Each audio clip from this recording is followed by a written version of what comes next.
வணக்கங்க. நான் உங்க கதை பாட்காஸ்ட் கவிதா பேசுறேன். இது கதை பாட்காஸ்ட் வழங்கும் சென்னியின் வாழ் எபிசோட் நம்பர் 33. இந்த எபிசோடோட டைட்டில் ஆட்டமே இனிதான் ஆரம்பம்.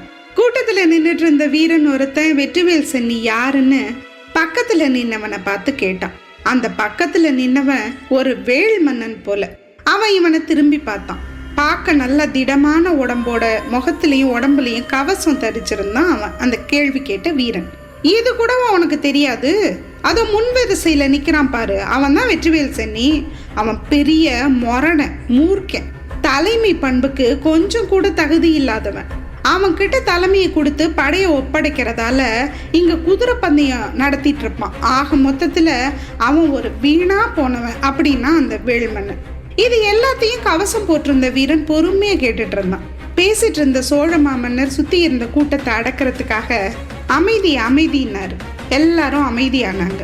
சோழர் 2 மன்னர்களையும் பார்த்தாரு. அவங்க தலைமை பறி போனதுல இருந்து பெருசா இஷ்டம் இல்லாதவங்க மாதிரி இருந்தாங்க.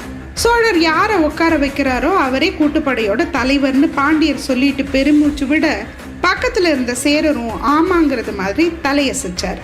இரும்பிடர் தலையின் தம் பக்கத்துல நிக்கிற வெற்றிவேல் சென்னிய பார்த்தான். இளவரசே, வாழ்த்துக்கள், நீங்க தான் மூவேந்தர் கூட்டுப்படையோட புது தலைவர்னா அவன். அதுக்கு சென்னி அவனை பார்த்து மர்ம புன்னகை ஒண்ணு காட்டினான். அவன் கிட்ட அப்படி ஒரு புன்னகைய இதுவரைக்கும் அவன் பார்த்ததில்லை. மாமன்னர்களே, இந்த கூட்டுப்படை நிலைச்சிருக்கணும்னா வெற்றிவேல் சென்னி தலைமை வகிக்க கூடாதுன்னு ஆளாளுக்கு கூட்டத்துல சத்தம் போடவும் சோழ மன்னர் திரும்பவும் அமைதி அமைதின்னு கையமர்த்திட்டு ஒரு முடிவு எடுத்தாரு. சரி, அப்படின்னா என்னோட 2வது மகன் வெண்வேல் சென்னிய கூட்டுப்படை தலைவனை அமர்த்தினேன் அப்படின்னாரு சோழ மாமன்னர். இப்போ கவசம் தரிச்ச வீரன் பக்கத்துல இருந்த வேள்மன்னனை பார்த்து, இப்போ உங்களுக்கு சந்தோஷமா அப்படின்னு கேட்டான். அதுக்கு அந்த வேள்மன்னன், வெண்வேல் சென்னி கூட பரவாயில்ல, நல்ல புள்ள, ஆனா இந்த வெற்றிவேல் சென்னி இருக்கானே கடவுளே அப்படின்னாரு அவரு. உங்களுக்கு அப்படி அவன் என்னதான் செஞ்சான்னு நாம கேட்க போன கேள்விய அந்த வீரனே கேட்கிறான். என்ன செஞ்சானா? வேள்மன்னனு கூட பார்க்காம என்னை பார்த்து வேலெறிய பார்த்தான். அவனுக்கு அடங்கலைன்னா நம்மளை அடக்கம் பண்ணிடுவான், பொல்லாதவன் அவன் அப்படின்னா அந்த வேள்மன்னன். அப்ப கூட்டத்தை பார்த்த இளம்பெருஞ்சென்னியார், வெண்வேல் சென்னி சீக்கிரம் மேடைக்கு வரவும் அப்படின்னாரு. அதை அடுத்து வேள்மன்னனோட பேசிட்டு இருந்த வீரன் தன்னோட தலையில இருந்த கவசத்தை 2 கையால பிடிச்சு மேல் நோக்கி கழற்றினான். வேள்மன்னன் மெதுவா திரும்பி கவசம் கழட்டின அவனோட முகத்தை பார்த்தான். அவன் முகத்தை பார்த்ததும் வேள்மன்னனுக்கு தூக்கி வாரி போட்டுச்சே பார்க்கலாம். பார்த்த மாத்திரத்திலேயே அது யாருன்னு வேள்மன்னனுக்கு தெரிஞ்சு போச்சு. அந்த வீரன் அந்த வேள்மன்னனை பார்த்து புன்னகைச்சான். அந்த புன்னகை உன்னை பின்னாடி பார்த்துக்கிறேன் அப்படிங்கிற மாதிரி இருந்துச்சு.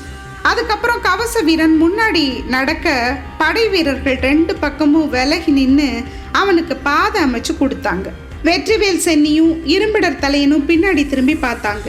அங்க வெற்றிவேல் சென்னி மாதிரியே உருவமுள்ள ஒருத்தன் வந்துட்டு இருந்தான். வெற்றிவேல் சென்னி பக்கத்துல வந்து நின்று தன்னோட சகோதரன், இரட்டை சகோதரன் வெற்றிவேல் சென்னிய மேலே கீழையுமா பார்த்தான். அவன் இவனை பார்த்து, வாழ்த்துக்கள் சகோதரா அப்படின்னா வெற்றிவேல் சென்னி. அவனை பார்த்து புன்னகைச்சிட்டு கால்வாசி கண்ணு மூடின நிலையில மேடையை பார்த்து வெண்வேல் சென்னி போனான். மேடையில ஏறி சோழ மாமன்னர் இளம்பெருஞ்சென்னி முன்னாடி கும்பிட்டு நின்னான். பாண்டியரும் சேரரும் அவன் தங்களுக்கும் ஒரு வணக்கம் சொல்லுவான் அப்படின்னு எதிர்பார்த்தாங்க. ஆனா அவன் 2 பேரையும் ஒரு பொருட்டாவே மதிக்கல. ஒப்பந்தத்து முன்னாடி போய் நின்னான். வெண்வேல் சென்னி அந்த ஒப்பந்த விதிகளை படிச்சான்.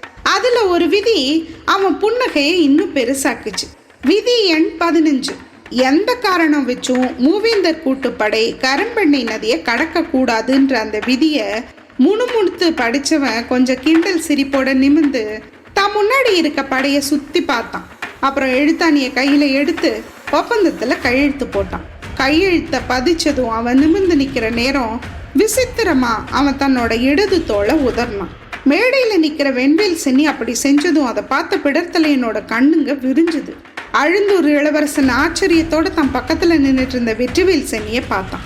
வெற்றிவேல் சென்னி புன்முறுவலோட, இப்பவாவது கண்டுபிடிச்சியா பிடர்த்தலையா அப்படின்னு கேட்டான். பிடர்த்தலையன் பெரிய அதிர்ச்சியோட திரும்பவும் மேடை மேல இருந்த சென்னிய பார்த்தான். அந்த ஒப்பந்தத்துல வெற்றிவேல் சென்னின்னு எழுதி கையெழுத்து போட்டிருந்தது. ஆமா, மேடை மேல இருந்தவன் வெற்றிவேல் சென்னி தான்.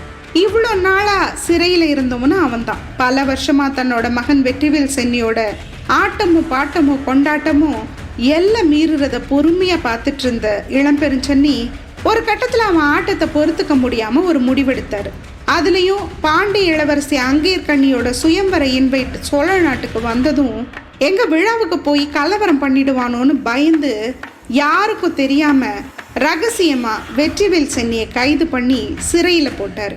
வெற்றிவேல் சென்னி சிறையில இருக்குது தெரிஞ்சா அவனோட நண்பர்களும் விசுவாசிகளும் குழப்பங்களை உண்டாக்குவாங்கன்னு யோசிச்ச இளம்பெருஞ்சென்னி மாமன்னர் வெளியில இருக்க பண்பான குணமுள்ள வெண்வேல் சென்னிய வெற்றிவேல் சென்னி வேஷத்துல எங்க பார்த்தாலும் சுத்த விட்டாரு அந்த ராஜதந்திரி மன்னர். அன்னைக்கு சிறைச்சாலையில வெற்றிவேல் சென்னியை விடுவிக்க போன சோழ மன்னர் அவன்கிட்ட சொன்னதெல்லாம் ஒண்ணுதான். சேரனையும் பாண்டியனையும் தோற்கடிச்ச பின்னாடி மொழிபெயர் தேசத்தை உன் தலைமைக்கு கீழே கொண்டு வர்றேன். இனி நீதான் தமிழகத்தோட வட எல்லைக்கு பாதுகாப்பு. அதை காத்து நிக்கிற படைக்கு படை தலைவன் நீந்தான் அப்படின்னு சொல்லிதான் விடுவிச்சு யாருக்கும் தெரியாம அவனை படையில ஒரு வீரன்கிற மாதிரி கூட்டிட்டு வந்திருந்தாரு. வெண்வேல் சென்னி மற்ற வேளிர்கள் போருக்கு கூட்டிட்டு பின்னாடி படையோட வர்றதா ரூமரை பரப்பி விட்டாரு சோழ மாமன்னர். அதனால அவனை பத்தின எண்ணம் யாருக்கும் பெருசா இல்லை. வீரர்களோட வீரனா வந்த வெற்றிவேல் சென்னி அங்க நடந்த அத்தனையும் பொறுமையா கவனிச்சுட்டு இருந்தான். வேந்தர்கள் பேசினது, போர் நடக்கிறதுக்கு முன்னாடி கொற்றவன் கொம்பூதி தடுத்தது, கொற்றவனோட ஊரை அவன் செஞ்ச தியாகம், இது எல்லாத்தையும் பார்த்துட்டு தான் இருந்தான் வெற்றிவேல் சென்னி. அதுக்கப்புறம் எல்லாரும் கலைஞ்சு போக ஆரம்பிச்சாங்க. மேடை மீது இருக்க வெற்றிவேல் சென்னி கீழே இறங்கி வந்து தன்னை மாதிரியே வேஷம் போட்டிருக்க வெண்வேல் சென்னி இன்னும் தன்னோட ஆருயிர் நண்பர் பிடர்த்தலையன் முன்னாடி வந்து நின்னான். பிடர்த்தலையன் அவனை மரியாதையோட வணங்கினான். என்னை பத்தி நீ தெரிஞ்சு வச்சிருக்கிறது இவ்வளவுதான் இல்லையா பிடர்த்தலையா அப்படின்னு வெற்றிவேல் சென்னி முறுவலோட கேட்டதும் கொஞ்சம் கூற்ற உணர்வோட அவமானமும் வர தலை குனிஞ்சுக்கிட்டான் பிடர்த்தலையன். அதுக்கப்புறம் வெண்வேல் சென்னி, என் வாழ்க்கை எப்படி இருந்துச்சு தம்பி அப்படின்னு கேட்டான். உன் வாழ்க்கைய வாழ்றது அவ்வளோ ஈஸியெல்லாம் இல்லை தம்பி. உன்னோட குணங்களை ஒத்த ஒருத்தன் இங்க இல்லை, இனிமே பிறக்க போறதும் இல்லை. நீ எப்போ மீண்டு வருவேன்னு காத்துட்டு இருந்தேன், வந்துட்ட இப்போ, அதுவே சந்தோஷம்னு சொன்ன வெண்வேல் சென்னி வெற்றிவேல் சென்னியை அப்படியே கட்டி பிடிச்சு தன் சந்தோஷத்தை வெளிப்படுத்தினான். அப்புறம் விட்டுட்டு தனியா பிரிஞ்சு நின்னான். வெற்றி, கூட்டுப்படைக்கு தலைவன் ஆயிட்ட, இனி அடுத்து என்ன அப்படின்னு கேட்டான் வெண்வேல் சென்னி. அதுக்கு வெற்றிவேல் சென்னி பிடர்த்தலையன் கிட்ட வந்து அவன் தோள் மேல தோழமையோட கை போட்டு, ஆட்டமே இனிதான் ஆரம்பம் அப்படின்னா. சில மாசங்களுக்கு அப்புறம் கொற்றவன் தான உயிர் நீத்த அந்த மலை உச்சி மேல அவனோட சிலை எரிஒளி வீரனா பெருசா அமைக்கப்பட்டு இருந்துச்சு. அவன் உயிர் விடுறதுக்கு முன்னாடி எந்த நிலைமையில நின்றுட்டு இருந்தானோ, எந்த போஸ்ல நின்றுட்டு இருந்தானோ அதே போஸ்ல அந்த எரிஒளி வீரன் சிலையும் இருந்தது. அன்னைக்கு அந்த கால நேரத்துல அது முன்னாடி வந்து நின்னாங்க புதுசா கல்யாணம் பண்ணின தம்பதிகளான வஞ்சிப்பொறையனும் அங்கேற்கண்ணியும். 2 பேரும் எரிஒளி வீரனையும் அவனுக்கு முன்னாடி நட்டு வச்சிருக்க வேல் கம்பையும் ஆயுதங்களையும் பார்த்தாங்க. அப்புறம் பாண்டிய இளவரசி கீழே இருக்க சின்ன கல்லு மேல கற்பூர கட்டி ஒன்னை ஏத்தி வச்சுட்டு பொறையின் பக்கத்துல வந்து நின்னான். 2 பேரும் எரிஒளி வீரனை கையெடுத்து கும்பிட்டாங்க. அங்கேற்கண்ணி கொற்றவன் செஞ்ச செயலை கேட்டதுலேருந்து கண்ணீர் விட்டுட்டே இருந்தா. அவனை என்னைக்காவது ஒரு நாள் திரும்பவும் பார்ப்போன்னு நினைச்சவ அன்னைக்கு சிறையிலேருந்து வெளியில வந்தப்போ பார்த்ததுதான் லாஸ்ட்னு தெரிஞ்சப்போ மனசு நொந்து போயிட்டான். உன்னை போய் தப்பா நினைச்சிட்டேனே, என்னை மன்னிச்சிடுன்னு எத்தனையோ நாள் சாப்பிடாம மனசுக்குள்ளேயே குமுறி இருப்பா அவ. அப்பவும் அவ கண்ணுல கண்ணீர் வடிஞ்சிட்டு இருந்தது.